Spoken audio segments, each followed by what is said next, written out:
Good day, everyone. I am Jocelyn D. Gaetano together with my partner, Angelica Caimo, and we are here to present to you our assigned topic, the Module 3, the teacher as a curriculum designer. In Lesson 1, the fundamentals of curriculum designing. A curriculum as a planned sequence of learning experiences should be at the heart and mind of every teacher. So every teacher as a curriculist should be involved in designing a curriculum. In fact, it is one of the teacher's roles as a curriculist.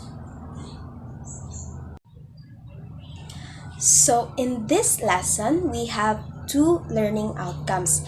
First is to identify the fundamentals of curriculum designing, and the second one is to appreciate the task of designing a curriculum.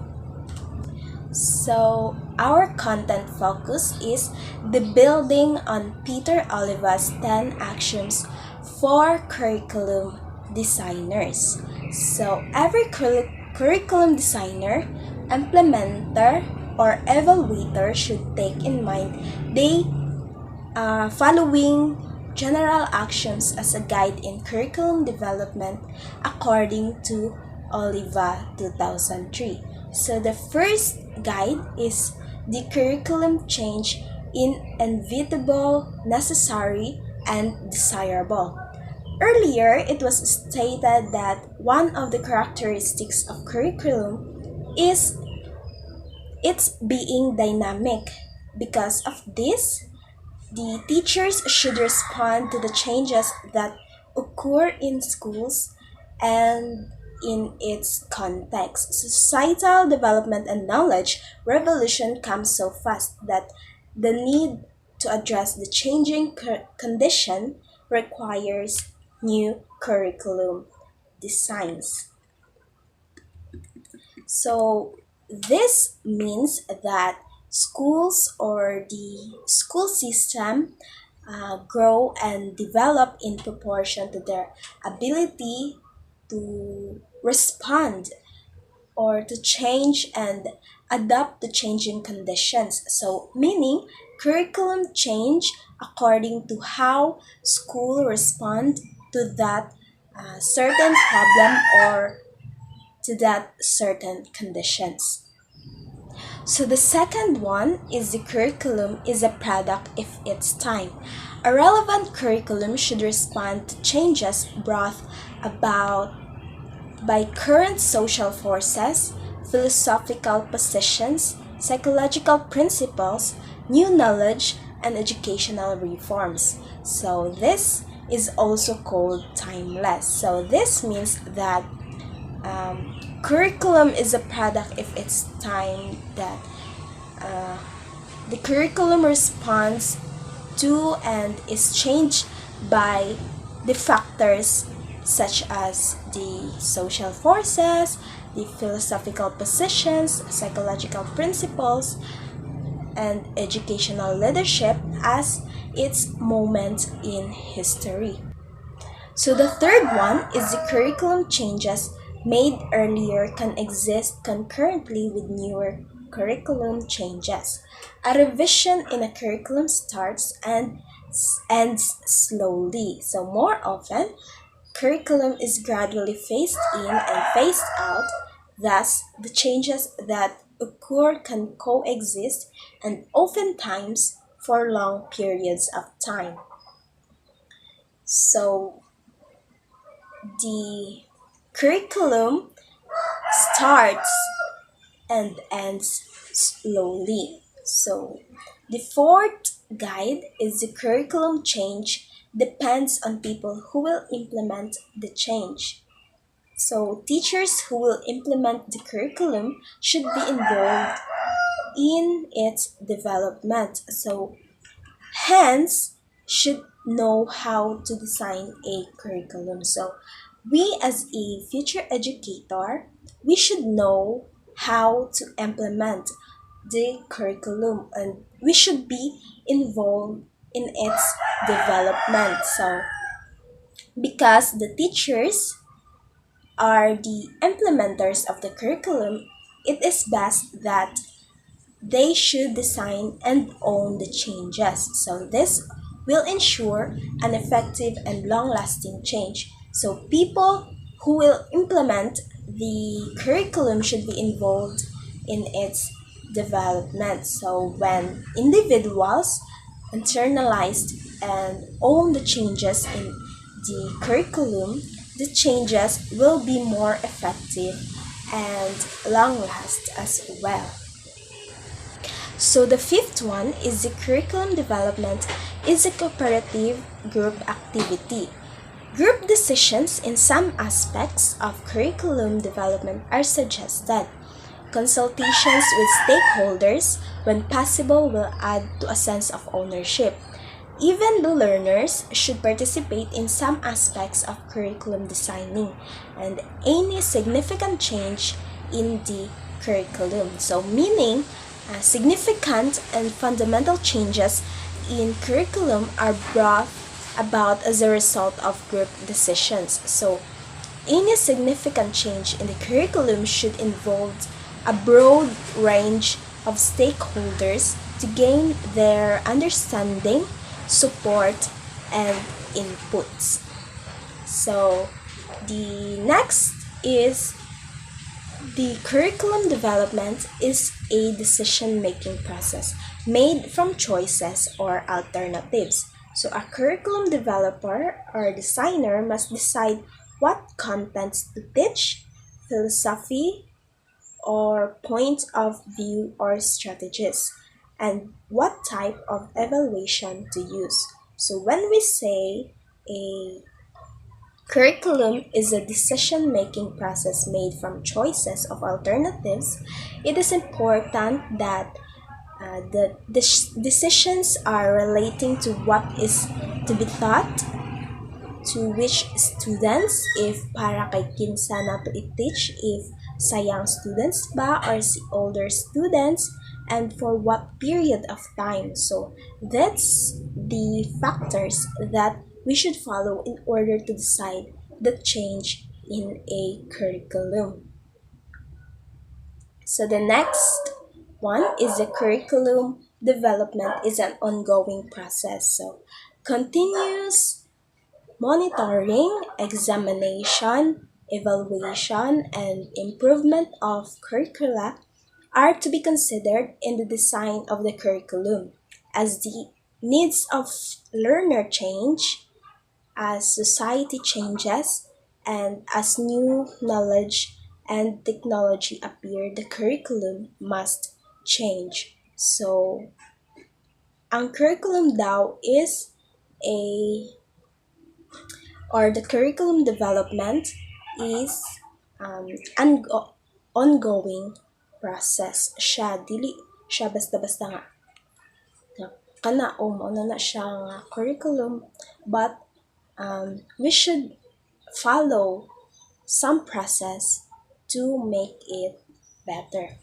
So the next one is the curriculum development is more effective if it's a comprehensive process rather than piecemeal. So a curriculum design should be based on a careful plan. So dili siya pataka lang no that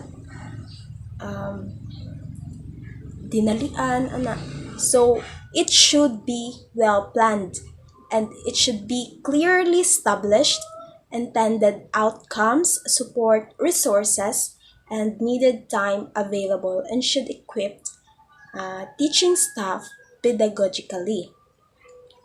So next is the curriculum development is more effective when it follows a systematic process. So a curriculum design is composed of desired outcomes, subject matter, content, complemented with references, set of procedures, needed materials and resources, and evaluation procedure which can be placed in matrix. So meaning that the curriculum is more effective when it follows a systematic process like a set of procedures for curriculum. It should be established in advance. So dili kay hala maghimo lang kadira when or wala ka ga follow o proper process. So the last guide is the curriculum development starts from where the curriculum is. So a curriculum planners and designers should begin with points for any position or any teacher who plans to enhance and enrich a curriculum. So meaning that the curriculum should start from where it came from. Building upon the ideas of Olivia, let us continue learning how to design a curriculum by identifying its components. For most curricula, the major components or elements are answers to the following questions. So when we make a curriculum, so it should answers the following questions. The four following questions. First is what learning outcomes need to be achieved or the intended learning outcomes. So parehas ra pud na sa kung maghimo tag report for our student or mag-discuss ta og topic for our students. We must achieve or we must need a learning outcomes. So kabalo naman guro taon sa nang learning outcomes. So kung unsa to atong gusto ma-achieve or unsa tong makuha sa atong audiences. So, second is what content should be included to achieve a learning outcomes or the subject matter. So the third one is what learning experiences and resources should be employed or we should we call the teaching learning methods. The next one is how will achieved learning outcomes be measured or the assessment of achieved learning outcomes. So that ends our assigned or my assigned topic. Okay, hello everyone. So today, let's discuss all about elements or components of a curriculum design. So let us take a lesson plan as a minuscule curriculum. A lesson plan or a teaching guide includes, so take note number 1, it includes intended learning outcomes or what we call ILO.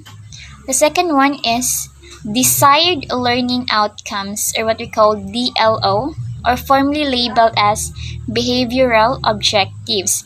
So number 2 is the subject matter or the content of the lesson. So meaning this is the body of the lesson. Number 3, the teaching and learning methods. So how the teachers or the student will interact with each other and how the teacher will give teaching or strategies for his or her lessons.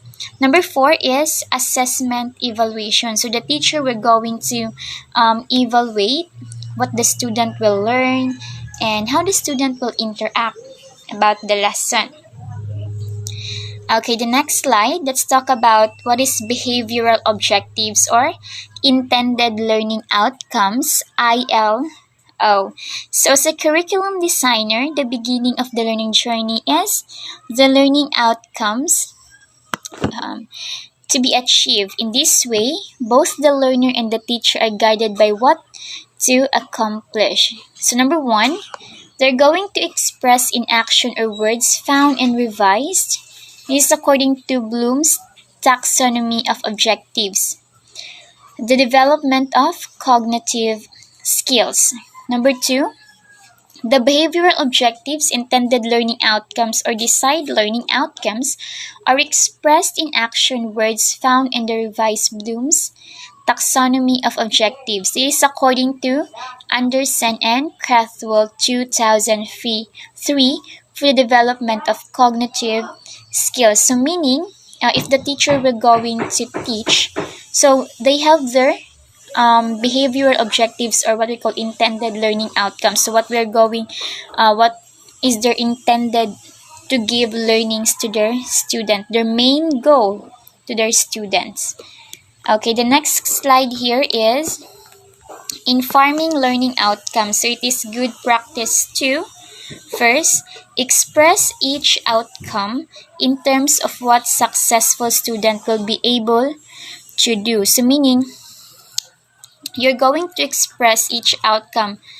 So what will be the objective of your lessons? You're going to express for them and their outcomes. So meaning it should be connected. Number two, include different kinds of outcomes. So number one outcomes here is cognitive objectives. So what is cognitive objectives? So cognitive objectives is talks about learning facts, theories, formulate, and principles. Another one is the performance outcome. So it talks about learning how to carry out procedures, calculations, and processes, which typically includes gathering information and communicating results. That is a different kinds of outcomes. The next slide talks about the content or the subject matter, meaning this is the body of the lesson, meaning the teacher will going to demonstrate, to teach, to discuss what the lesson would be. In selecting content, you should take note here. In selecting content, you should bear in mind the following principles in addition to those mentioned about the content in previous lessons. So the subject matter should be relevant to the outcome of the curriculum. So, of course, so from the beginning at the end of the lesson, it should be connected, right? Number two, subject matter should be appropriate to the level of the lesson or unit. So meaning, as what I've said, it should be connected. Dapat connected yung from the beginning of the lesson, kung ano yung diniscuss, until the end of the lesson, it should be connected. So that the student will easily understand what should be the beginning and the end of the lesson. Okay, the next one here is subject matter should be up to date and if possible should reflect current knowledge and concept, meaning it should be knowledgeable. It is relevant. It is important to know, to take note for that. The next slide here is it talk about references. So we are familiar about references. So the references follows the content. It tells where the content or subject matter has been taken. The references may be a book, a module, or any publication. So we are very familiar about references. So these are example of this here is those person or people have their study and supported of that topic.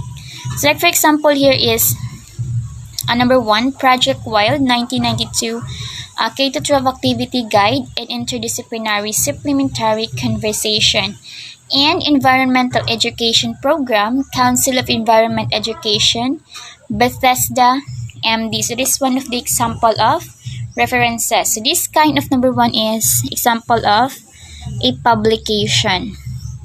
Number 2 here example is Shipman, James, Jerry Wilson, year 2009, who introduced to physical science, Huffman to Bolton MA. So this is the example of person who supported this study that talks about physical science. Okay, this is the reference example. Okay, the next slide here is talks about teaching and learning methods. So we are very familiar about strategies, methods. So these are the activities where the learners derive experiences. It is always good to keep in mind teaching strategies that student will experience. First, lecture, laboratory classes, fireworks, or experiments, so that the student will learn and have their experience about their lessons. So about teaching and learning methods, we are very familiar that teachers use different strategies, techniques when it comes to learnings, right? So that they can catch the attention of the students. So, a sort of example here, cooperate learning activities allow students to work together, right? So, some of the teachers have or do groupings activities so that they can see the cooperation of the students to work together. Number two is independent learning activities allow learners to develop personal responsibility. So some teachers give activities individually so that we know personal responsibilities. We can be independent of our own. Next one is cooperative activities like groupings, where students will test their competencies against another in a healthy manner, allow learners to perform to their maximum. So by group to group performance. Okay, the various delivery modes to provide learning experience is recommended. That is true. Because if you learn, you have your experience, right?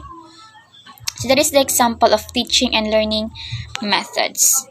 Okay, the next one here is the assessment and evaluation, meaning the teacher will give assessment and evaluate the student to their performance. Learning occurs most effectively when students receive feedback, when they receive information on what they have already and have not learned. Okay, number one here is self-assessment, through which students learn to monitor and evaluate their own learning.